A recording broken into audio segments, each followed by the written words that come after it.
Video कक्षा 10 के लिए है, विज्ञान का हमारा सब्जेक्ट है। आगे आपको पढ़ाया गया था कि पारिवारिक व्यय कितने प्रकार के होते हैं।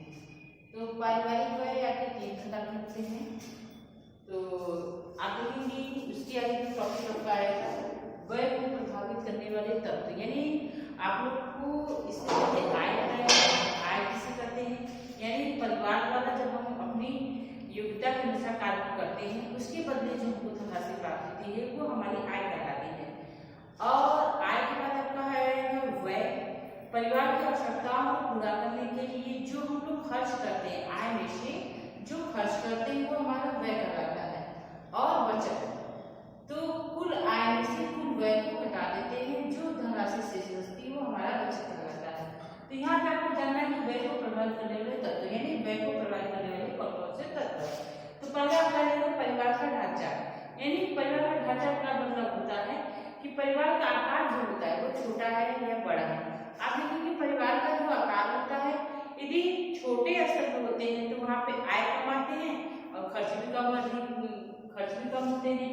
यदि परिवार का ढांचा यानी परिवार का आकार बड़ा होता है तो वहाँ पे आय का सदस्यों के ऊपर निर्भर करता है, कम भी आ सकता है और अधिक भी आ सकता है। तो परिवार में यदि सदस्यों की संख्या, पढ़ने वाले बच्चों की संख्या नहीं होती है तो वहाँ पे सदस्यों की संख्या आप देखेंगे 6 वर्ष से अधिक हो और 30 साल से कम हो तो वहाँ पे व्यय अधिक हो जाते हैं। और उसके बाद यदि परिवार में सदस्यों की संख्या छोटी उम्र की होती है, यानी 6 वर्ष से कम होती है तो वहाँ पे आय कम खर्च होते हैं। इस प्रकार अगला टॉपिक आपका पढ़ेगा परिवार में सदस्यों की संख्या। तो परिवार में सदस्यों की संख्या का मतलब होता है कि वहाँ पे सदस्य की संख्या कम है या अधिक है। यदि कम होता है तो आय कम खर्च होते हैं, यदि अधिक होता है तो आय अधिक खर्च होते हैं। अगला टॉपिक हो जाएगा परिवार में सदस्यों की उम्र। अभी आपको भी बताया कि परिवार में जो सदस्य हो रहे हैं तो जो सदस्य होते हैं तो वो परिवार में सदस्य का उम्र क्या है। तो उम्र का मतलब कि यदि छोटे बच्चे होते हैं, मान लिया जाए कि 0 से लेकर 6 वर्ष के बच्चे होते हैं तो उनकी इतनी आवश्यकता नहीं होती, लेकिन 6 से लेकर 20 वर्ष तक के बच्चे पाए जाएंगे तो वहाँ उनकी पढ़ाई लिखाई का खर्च बढ़ जाता है, कॉपी पेन फीस ऐसी बहुत सारी चीजें बढ़ जाती है जिसमें आय आपका अधिक खर्च होता है। अगला टॉपिक है परिवार का स्तर। परिवार का स्तर कौन सा है, यानी परिवार का खुद एक स्तर होता है कि वो ऊंचाई वर्ग का हो, मध्यम वर्ग का हो या निम्न वर्ग का हो। जैसा स्तर होता है कुछ लोग दिखावे की चीजों को ज्यादा ध्यान देते हैं, तो जैसा उनका स्तर होता है वैसे परिवार में व्यय होता है। परिवार में धन कमाने का पेशा, यानी कुछ लोग परिवार में धन कमाने का पेशा कैसा होता है, जैसे कोई व्यक्ति वकील होता है तो वकील में कॉपी पुस्तक या अपना एक कैबिन बनने में पैसे लग जाते हैं। तो जैसे परिवार का पेशा होता है वैसे खर्च होता है। उसके बाद आपका परिवार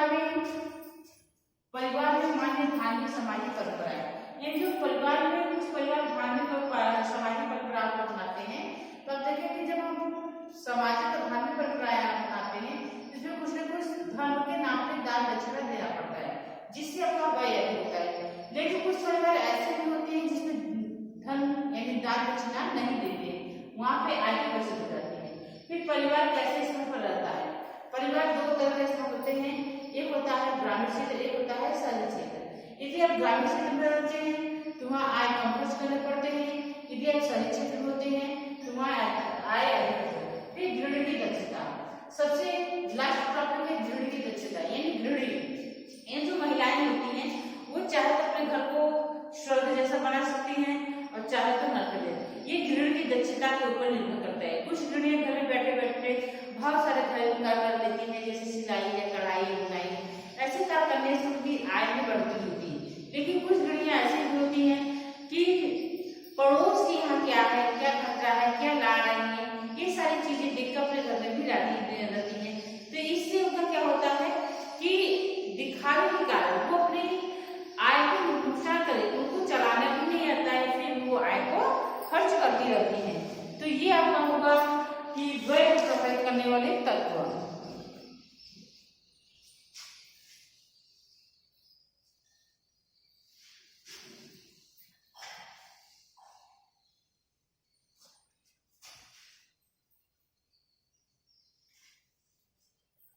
उसके आगे आप लोग देखेंगे कि व्यय, अब लास्ट आपका आएगा बचत का अर्थ।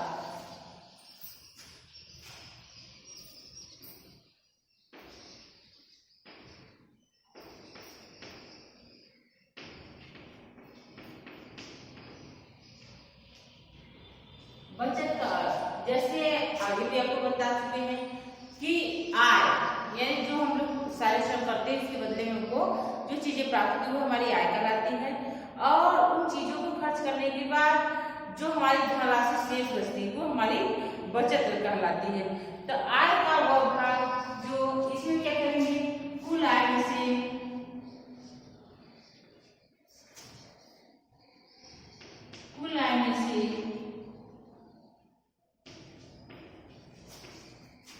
कुल व्यय को हम लोग घटा देते हैं, तो आपका बचेगा बचत।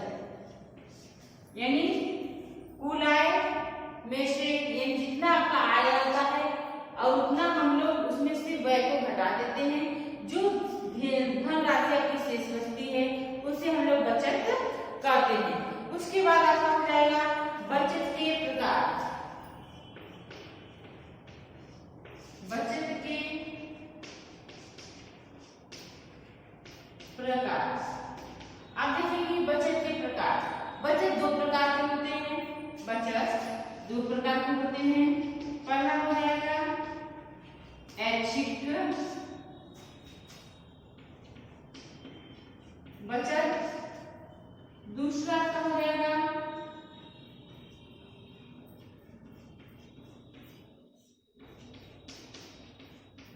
अनिवार्य बचत। यानी बचत के प्रकार, बचत दो प्रकार के होते हैं, ऐच्छिक बचत और दूसरा हो जाएगा अनिवार्य बचत। ऐच्छिक बचत वह बचत होती है जो आपकी इच्छा के अनुसार हो, यानी आप चाहती हैं तो बचत कर सकती हैं, आप चाहे तो बचत नहीं भी कर सकती हैं। जैसे यदि कभी कभी आपको पॉकेट खर्च माता पिता देते हैं, आप चाहे तो उससे दोस्तों भी खर्च कर सकते हैं, चाहे तो अकेले अपने ऊपर खर्च कर सकते हैं, आप चाहे तो उसे बचत कर सकते हैं। तो ये ऐच्छिक बचत आपकी इच्छा के ऊपर निर्भर करता है। आपकी इच्छा होगी तो बचत कर सकती हैं, आपकी इच्छा नहीं होगी तो बचत नहीं कर सकती हैं। दूसरा क्या है अनिवार्य बचत। अनिवार्य बचत वह बचत कहलाती है जो आपको अनिवार्य रूप से बचत करना होता है।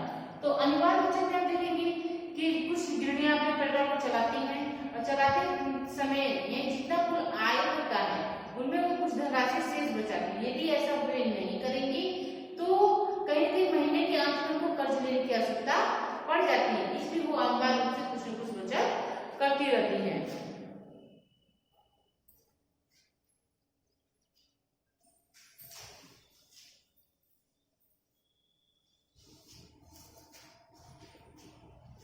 उसके बाद आपका आएगा बचत का महत्व।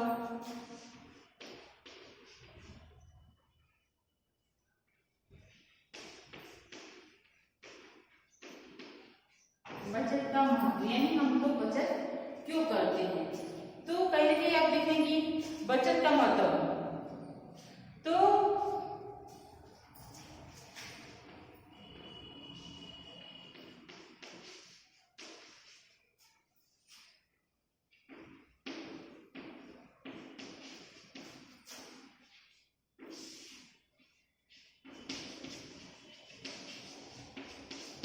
आप देखेंगे बचत का महत्व में पहला टॉपिक आ जाएगा पारिवारिक उत्तरदायित्व की पूर्ति।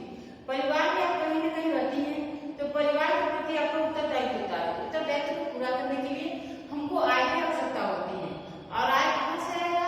अब देखिए जो हमारी बचत की धनराशि उसमें काम आती है। कभी कभी ऐसा होता है कि किसी माह में कोई बचत नहीं हो पाती है, तो पारिवारिक उत्तरदायित्व की पूर्ति हम लोग कैसे करेंगे। तो इसलिए व्यक्ति प्रत्येक माह कहीं ना कहीं कुछ धनराशि शेष बचाता है और बचा के बैंक में या पोस्ट ऑफिस में, डाकखाना में या जीवन बीमा के माध्यम से आप देखिए कहीं ना कहीं बचत करके वो अपनी धनराशि को सुरक्षित रखता है। और कभी कभी ऐसी स्थिति पड़ती है कि घर में आय नहीं होता है, तो उससे परिवार की आवश्यकता को पूरा करने के लिए कहीं ना कहीं हमको बचाई धनराशि काम आती है। दूसरा आपका हो जाएगा सामाजिक प्रतिष्ठा।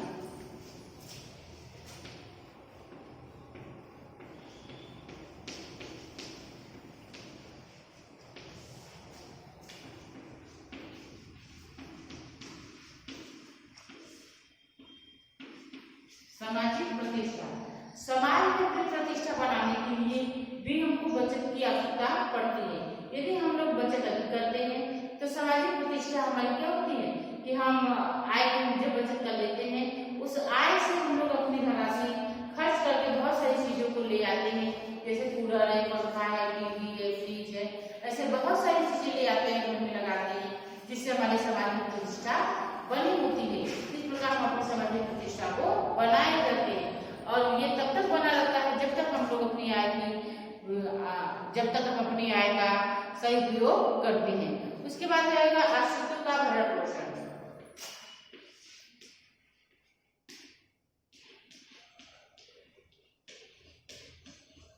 अस्तित्व का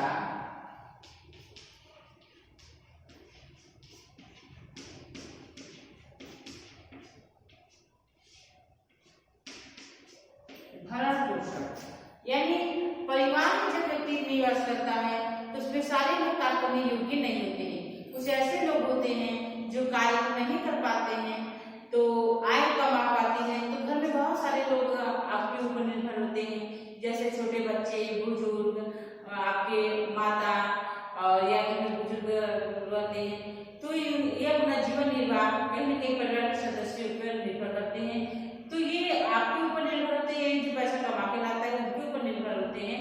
तो इस प्रकार परिवार में ही रहता है, बचत की धनराशि तब तक काम देती है जब तक आपके ऊपर बहुत सारे लोग होते हैं, यानी छोटे बच्चे हैं, बुजुर्ग हैं, तो आप भी वो आश्रित रहते हैं और आश्रित होने के साथ साथ हम उनका भरण पोषण करते हैं। तो उस समय यदि हमारी आय कम होते हैं तो बचाई हुई धनराशि ही काम आती है। उसके बाद आपका आ जाएगा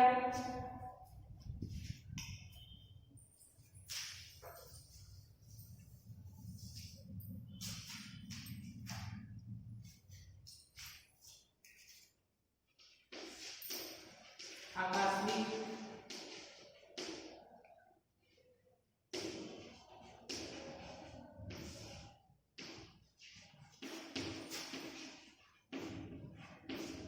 आपत्ति से मुक्ति। कभी कभी ऐसा आपने देखा होगा कि मनुष्य के जीवन में बहुत सारे संकटकालीन की स्थिति उत्पन्न होती है, तो उस समय आप देखेंगे बचाई हुई धनराशि काम आती है। जैसे आकस्मिक आपत्तियों से मुक्ति, तो बहुत सारी आकस्मिक आपत्ति आती हैं, जैसे किसी के एक्सीडेंट हो जाना, किसी का निधन हो जाना, तो अचानक आपके पास इतने अधिक पैसे नहीं होते हैं कि ये सारे कार्य को संपन्न कर सके। तो इसलिए ऐसे कार्य को संपन्न करने के लिए कहीं न कहीं हमको आय की आवश्यकता होती है, तो उस समय हमको बचाई हुई धनराशि ही काम आती है। यदि हम धनराशि को नहीं बचाते तो हमारी आवश्यकताओं को पूरा नहीं कर पाते, इसलिए हम अपनी आय में से कुछ न कुछ धनराशि को बचाते रहते हैं और अपनी आवश्यकताओं को पूरा करते रहते हैं। अगला टॉपिक रहेगा आपका सामाजिक महत्व। सामाजिक महत्व यानी समाज में अपनी प्रतिष्ठा बनाने के लिए हम लोग कहीं न कहीं बचाई धनराशि का प्रयोग करते हैं। तो इस प्रकार देखेंगे कि उस अवस्था में यानी कि सामाजिक प्रतिष्ठा बनाने के लिए हमारे पास आय कम हो जाती है, तो समाज में रहते हुए जब हम धनराशि को बचा के बैंक में रखते हैं तो उसी पैसे को निकाल कर अपनी सामाजिक प्रतिष्ठा को बनाए रखते हैं। और जैसे सामाजिक प्रतिष्ठा किसी को दान दक्षिणा करना, और उसके बाद समाज में अपनी प्रतिष्ठा को बनाए रखने के लिए कभी घर में बर्थडे पार्टी मनाना, छोटी छोटी पार्टी बनाई, शादी विवाह में लोगों का आमंत्रित करना, इस प्रकार बहुत सारे खर्चे बढ़ जाते हैं। उन खर्चों को पूरा करने के लिए कहीं न कहीं धनराशि की आवश्यकता होती है और उस समय धनराशि हमारी बचाई हुई धनराशि काम आती है। इस प्रकार ये उसमें भी महत्वपूर्ण कार्य करती है। उसके बाद आपका हो जाएगा बचत से लाभ। लास्ट टॉपिक आपका आएगा बचत से लाभ। बचत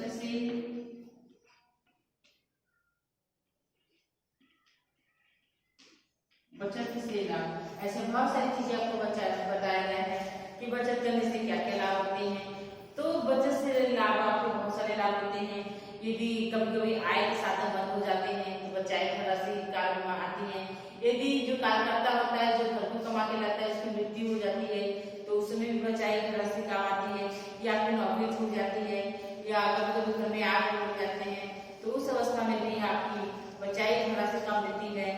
तो इस प्रकार देखेंगे कि बचत की धनराशि बहुत ही लाभकारी होता है। और उसके बाद आपका इसलिए व्यक्ति को, प्रत्येक व्यक्ति को चाहिए कि अपने पैसे को कुछ न कुछ बचाकर रखें। अब आगे आपका टॉपिक आएगा बचत से लाभ। तो बचत से क्या क्या लाभ होते हैं उसके बारे में आप लोग जानिए। तो सबसे पहले बचत से लाभ होगा कि पारिवारिक उत्तरदायित्व में निभाने में सहायक। जो आपके परिवार के उत्तरदायित्व होते हैं, कई दीदी अपने परिवार के उत्तरदायित्व को निभाती हैं, तो उसे निभाते हुए कभी कभी आय की कमी हो जाती है। तो यदि आय की कमी हो जाती है तो उस अवस्था में हम लोग बचत की धनराशि का प्रयोग करते हैं। दूसरा टॉपिक आपका आ जाएगा वृद्धावस्था में सुरक्षा। तो इस प्रकार देखेंगे आपका वृद्धावस्था में